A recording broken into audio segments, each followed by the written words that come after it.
2 పడుకున్న వాళ్ళు 10 అవుద్ది మనకి, అంతేనా కాదా?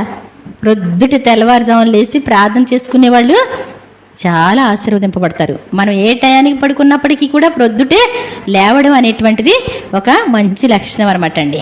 కాబట్టి ఇంకా కొంచెం సేపు కునికెదరని అనుచుందువు, అందువలన దోపిడిగాడు వచ్చినట్టు దరిద్రత నీ యొద్దకు వచ్చును.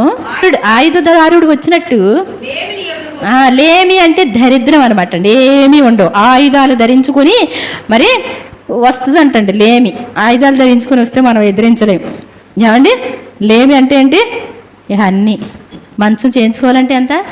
60,000 మంచం. ఏమండి 20,000కి తీసుకుంటారండి? 20,000కి వద్దు, 10,000కి ఇస్తే ఇవ్వండి అంటారు నీ కష్టంలో ఉన్నప్పుడు. అర్థమవుతుందండి?